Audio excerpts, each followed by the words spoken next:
Before I tell this story, let me first set the scene. It was summer of 1996, and I was 15 years old at that time. I grew up in a good neighborhood in a typical Swedish university town with my dad. I was a pretty well-behaved kid. I did good in school, didn't smoke or drink. In fact, I didn't even want to go to parties. I didn't have a boyfriend, but I did have a crush on a boy at school, and I felt pretty sure he was curious about me too. We were both shy people though.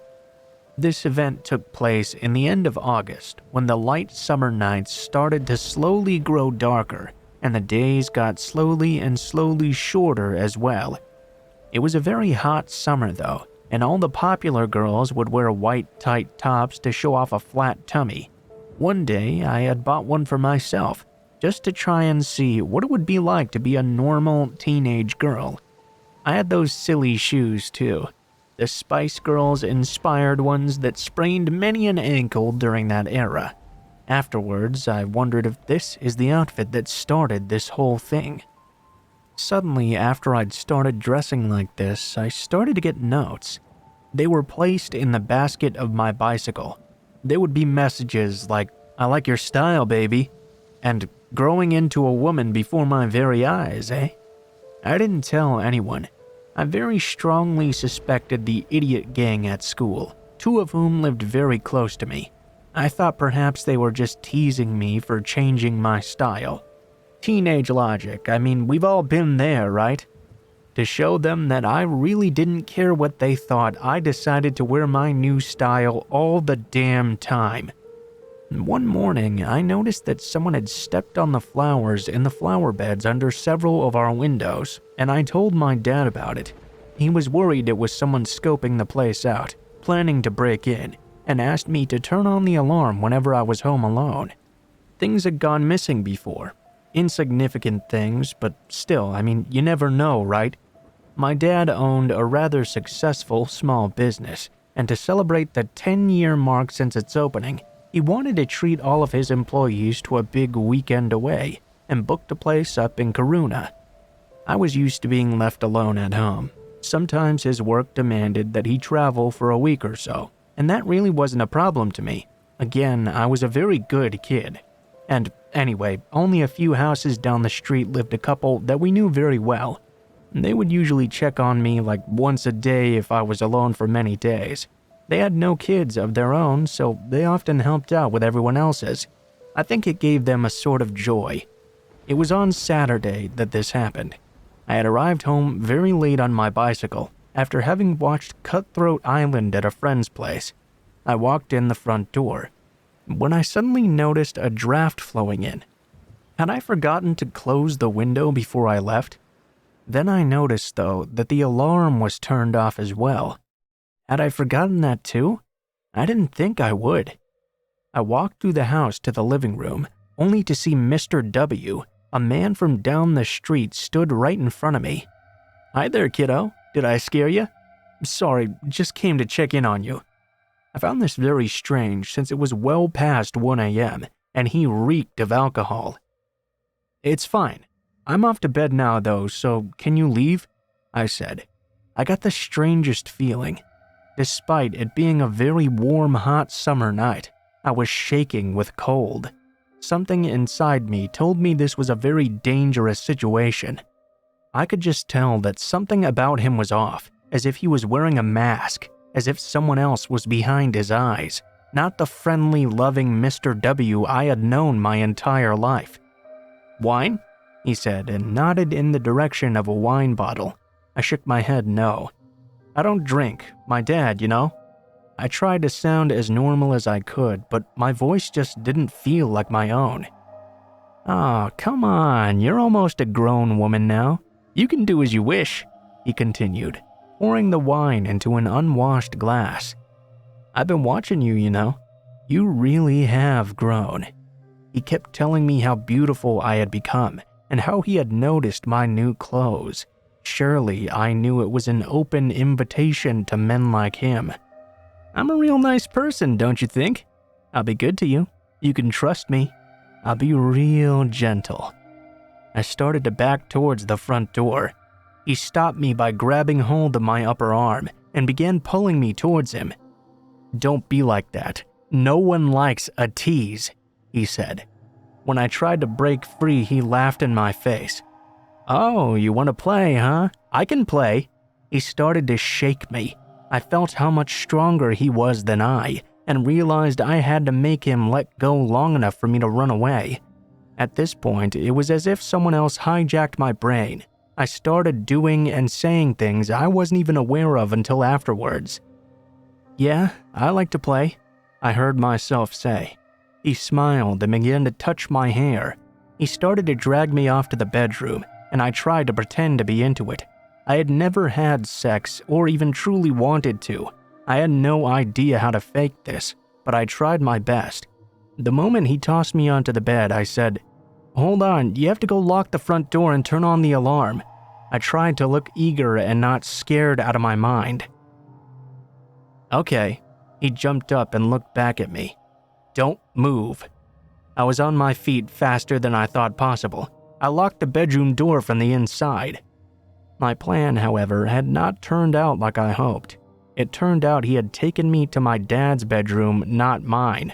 My bedroom had a window that led out onto the roof of the garage, and from there I could have jumped, but this room had no such escape. At least I still had my phone on me. My brain had completely forgotten the number to the police. The only number I could remember in that moment was my dad's work phone. Luckily, he answered right away. My dad phoned the cops from his other phone. I still had him on the line while Mr. W began trying to open the lock with a screwdriver, shouting at me and promising to gut me like a fish when he got in. My dad had also phoned my other neighbor, Mr. K, who used to be in the military. He would often brag about how he would treat any burglar to a trip to the emergency room if ever given the chance. Mr. K arrived before the police, and let's just say he didn't break his promise. The sounds of the fighting outside the room were terrible. I had no idea who was winning on the other side. Mr. K was an old guy but fit, but Mr. W had a weapon. I don't think I even dared to breathe until I heard Mr. K ask me from the other side of the door if I was okay. I didn't dare come out of that room before the police arrived, and even then I was almost unable to move, as if my mind had escaped my body. A man who I had known since toddlerhood had suddenly started to stalk me and planned to use the fact that my dad was out of town to rape me and do God knows what else. I had completely trusted him, and I had been so wrong. I still have trust issues today. I spoke to his wife once, long after the incident. She had filed for divorce, and she told me the reason she refused to have children with him was that deep down she feared they would not have been safe in their home. Mr. W is dead now, and I'm very glad.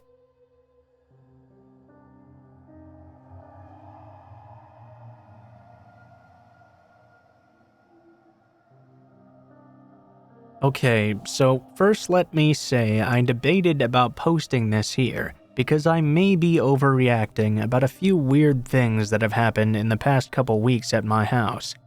I thought to myself though and decided to go ahead and share anyway and see what y'all think about it.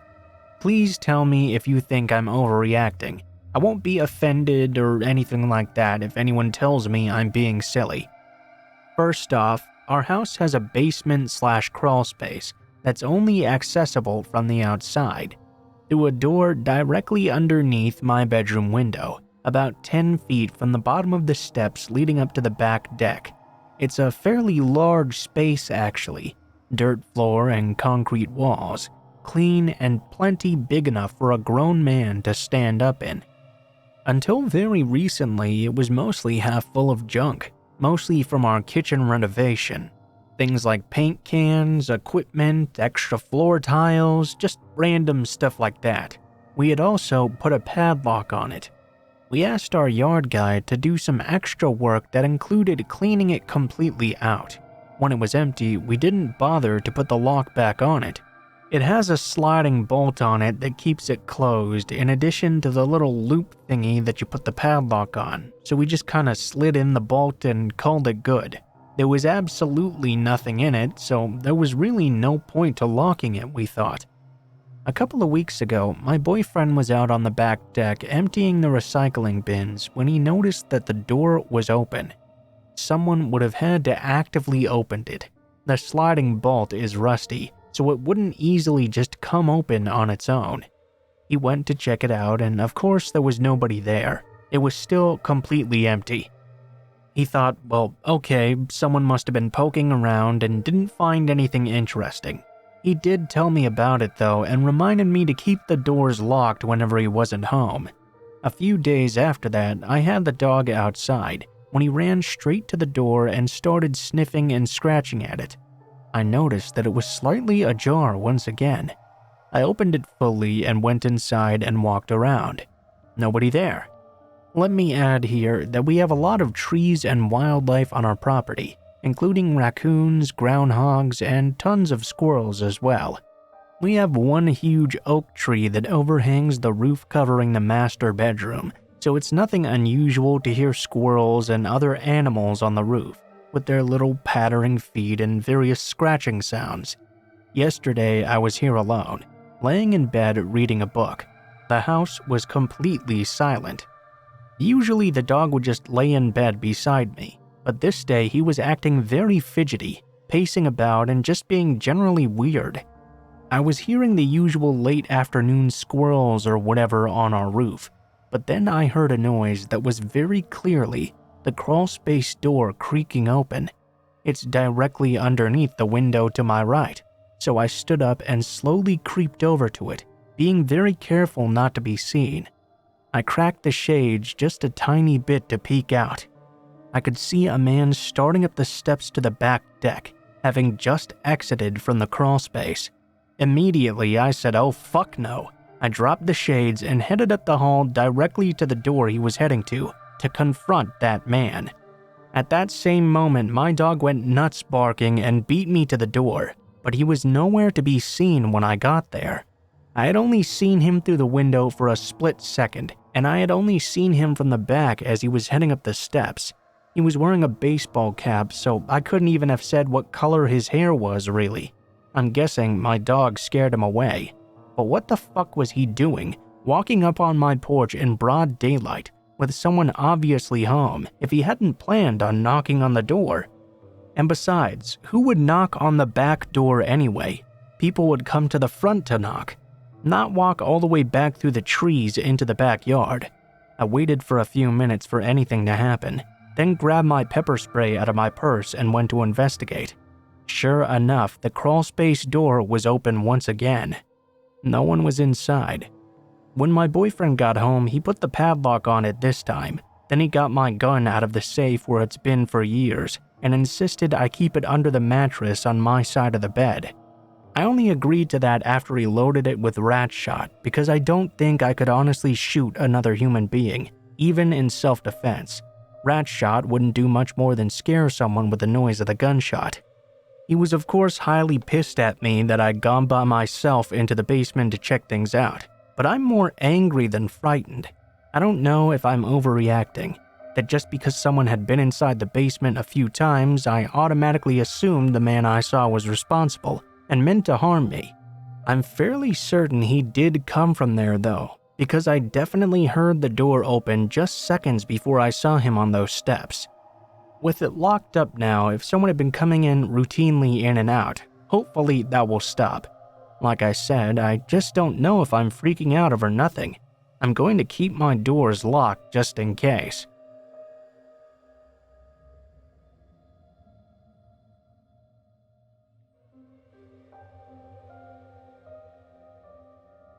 This story is one of those perfect pieces from my grandmother's Things Were Very Different in the 50s collection. This story is her perspective of the event as she told it to me. Some background information before we get into things. This took place in February of 1956. My grandma was 18 at the time, and in her freshman year at a large, well-known state university in the Northeast Division of the Midwest. She described this time in college as the most freedom she'd ever had, even with very strict curfews for girls in particular, and an upsetting amount of racism and sexism that fueled school culture, both from the faculty and from students. The school had a very secretive approach to matters of crime on campus. Anyway, now into the story. I was in my first few months of the winter semester when I had come down with the flu that had been going around campus. I remember hating every second of it, especially because I had to get my first ever shot of penicillin. We had a lot more space on campus than there is now, so in order to prevent my roommate from getting sick, they had me boarding in the convalescent room that was on the first floor of my actual dorm room, only in a new wing that was still having the finishing touches added to it. I had unpacked all of my belongings for my stay until I was no longer contagious and decided to do some homework since my stomachache was keeping me up. From my room, I could see maintenance workers doing their jobs and getting the additional rooms ready due to the fact that this flu was running rapid on campus. It seemed there was going to be a far greater need for convalescent rooms for students to recover in without getting others sick around them. I had been sitting at my desk doing homework with my hair in curlers and in my jammy shirt and underwear. After a few hours, I realized it was now about 10, so I decided it was about time to get some rest and continue tomorrow. I'm not sure exactly how long I was asleep for, but out of nowhere, my locked door began to open and the lights were suddenly turned on. I immediately woke up thinking there must be some sort of fire or perhaps a campus emergency. I held the cover up to my chin, sitting up only to see a man who seemed to be in his late 40s quietly closing the door behind him as he walked into my room. As I heard the door shut and the lock turn, I realized that an emergency alert was not on this man's agenda for the night. I thought it was so odd he had turned the lights on as well, because it allowed me to notice every single detail about him. He walked towards me, putting his finger over his lips, which led me to notice how awful his complexion was and how bright red his hair was as well. He was wearing a suede rust-colored bomber jacket and these green corduroy pants. As he was walking towards me, the only thought I could form in my brain was how I was not about to let this man see me in my jammy shirt and undies. He seemed to walk toward me in slow motion. As he got nearer to me, I realized he was carrying an unusually sharp screwdriver with him. For some reason, in my panicked state, all I could think about was him seeing me in my jammy shirt and underwear, so I decided to engage with him. "What are you doing here? Don't you know I'm really sick? You're gonna get the disease too. Just be quiet and you won't get hurt." At this point, he was right beside me in my twin-sized bed, holding the screwdriver to my throat. I held the covers as close as possible to my face. I really didn't want him to see me. I kept going on about my flu, saying he was going to get sick, when all of a sudden he snapped at me, pushing harder into my neck with his screwdriver. He interrupted my speech on contagious airborne illnesses with a very harsh, "Shut up, you stupid little girl. Be quiet and let me see your body." I don't know why, but for some reason, I decided to stay on course with my original strategy of not screaming, but instead talking his ear off and being extremely annoying about all the different ways he could be getting sick right now. It would be such a shame after all. He gave me this extremely puzzled look as to why I wasn't letting him get a single word in of his interjections, regardless of how many times he threatened me with that screwdriver. I noticed his grip on me began to slowly loosen, and eventually he began walking his way backwards before dashing out of my room. I know for a fact that I had heard him exit through the fire door next to me, but I found it odd that the alarm had not gone off. At that moment, the seriousness of the situation flooded into me, and I burst into tears, running and screaming towards the RA, who had just been napping in the office. From there, the campus police were called, but because of their blatant disregard for my account of the events, they told me I was just being hysterical and it was only a bad dream. As soon as I told them he had escaped through the fire door but the alarm hadn't gone off, my story was chalked up to me being emotional over a bad dream. I didn't really expect to hear anything else regarding this. I hadn't told my parents out of fear that they wouldn't let me finish my degree. They were never happy about me attending college because they felt they were spending money for me to just become a housewife. However, about a week later, I had campus police come directly to me, asking me to come with them. I had no idea why they needed me, and hardly spoke to me the entire time. All they told me to do was walk up to a bench full of men, identify the one I had dreamt about, and leave. It wasn't until nearly a year later that I found out what this was all about. Apparently, a week later, a young woman had been found dead, sexually assaulted, and covered in stab wounds, specifically around her neck. My identifying my dream assailant was the confirmation they needed to link him to her murder.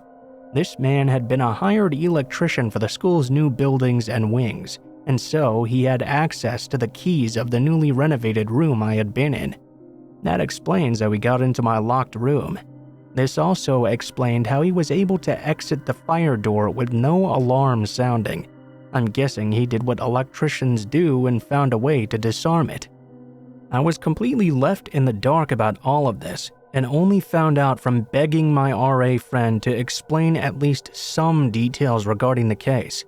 All I know now is that the man was found guilty and sent to the state hospital for the criminally insane. I don't know anything else. Looking back, I guess I was really lucky in that moment. My only concern was that I didn't want him to see me in that state. If I had recognized the real danger I was in, who knows how I would have reacted, or how he would have responded. Anyway, my grandma was unable to answer any more questions regarding the details of what happened to him, because the school was very strict about keeping this quiet. Of course, they didn't want the word getting around that someone they had hired had done this. They did their very best to handle this as secretively as possible, so other students or parents weren't alarmed. My grandma was just sent on her way, never really informed on the case after this. She was never updated to the whereabouts of her little visitor for the remainder of her time at the university either.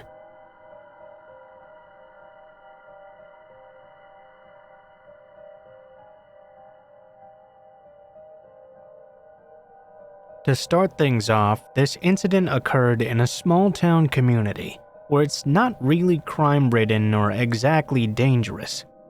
Around this time last year, I was working full-time at a little Japanese retailer shop at the mall near my house. My schedule fluctuated every now and then, but the majority of my shifts were closing shifts.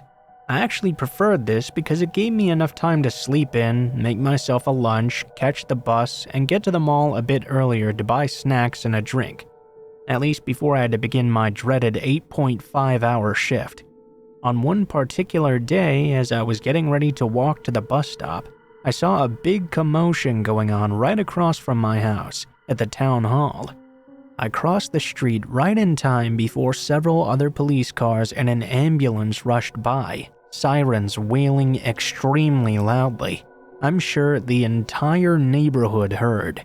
I was wondering what exactly was going on, but I very quickly disregarded it as I got on the first bus nearby my house.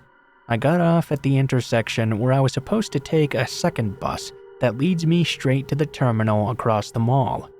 While I was waiting at the shelter, I see this guy, around my age in his 20s. He was staring right at me, and his eyes were so black and empty. Mind you, there was no one else around, just the two of us. I remember thinking to myself that it seemed odd. He was wearing a sweater with a heavy-looking backpack as well, and construction boots too. They were oversized for his tall, slim figure. It was blazing hot outside that day, so obviously this was not normal wear. Not even for a split second did he once tear his gaze away from me. Then it quickly hit me that I recognized him as a regular customer that frequently came in to buy earphones at the store I worked at. Now, I've been told I draw in all kinds of people to me with my friendly, positive aura, but for some reason I felt the need to pretend like I was on my phone to avoid any sort of conversation with this guy. He proceeded to take a seat right beside me, still gazing at me, and mustered a "hi" before going on that he recognized me from work. He asked if I was going there right now. When the bus finally arrived, we both hopped on and he took the seat right next to me. We had some small talk about random stuff and our hobbies. He went on to tell me about his broken relationship with his parents, where he ended up getting kicked out. I assumed he was homeless at first. He kinda confirmed it subtly when he told me he'd been couch surfing between friends' houses. We finally reached the bus terminal that was across the mall. He even ended up walking me to my work even though I didn't ask him to before going off on his own way. Before departing, he asked for my number, which I stupidly gave to him, and told me, "If you ever want to chill out or just smoke with me, you can text me." After actually conversing with him, I shrugged off my preconceived judgment I'd had of him earlier of being creepy. He was just a guy. A guy that was a bit socially awkward and a bit perma-fried, sure, but he was just a guy. He ended up texting me later on that night asking to hang out, but I cut the conversation short since I was tired, and I had to work the next day as well. I never heard from him again after that. Now, here is where things get interesting. After a few days, then weeks, news reports started coming out that there had been a violent sexual assault that occurred right where the trails were across from my house, right near the town hall. The victim was a teenage girl who had been going for a walk when she was struck by an unknown object by the suspect. He happened to be armed with a gun as well, and proceeded to sexually assault her before fleeing the scene. It took about a week for the police to find out who it was. The investigation was ongoing. It shook up the entire community because nothing like this had happened there before. It was fairly peaceful and extremely close-knit. It was also particularly scary because it happened in broad daylight. So when police released images of the suspect with his full name following his arrest, I damn near had a heart attack.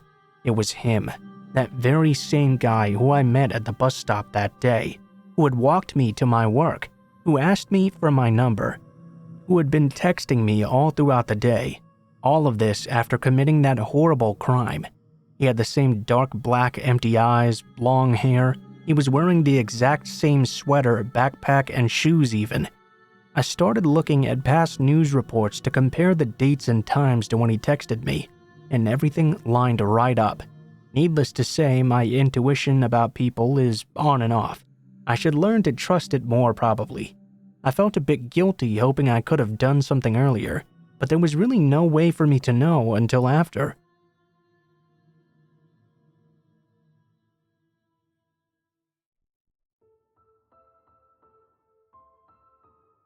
What is up guys, Blue Spooky here as always. Thank you guys so much for reaching this far, especially if you made it to the end of the video. If you guys enjoyed the video, please be sure to like, share, comment, and subscribe if you feel so inclined. If you have any thoughts about what I could be doing better, or you have any thoughts about the stories in the video itself or anything like that, please be sure to leave a comment in the comments section below the video. I always enjoy reading all of your guys' comments, even if I can't always respond to them all the time.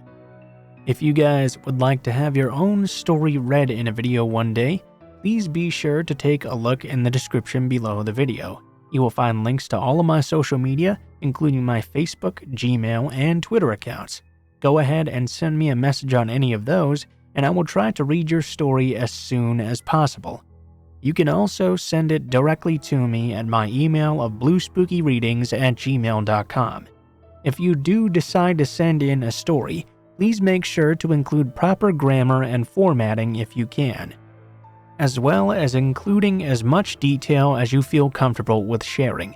This will give your story the most chance of appearing in a future video.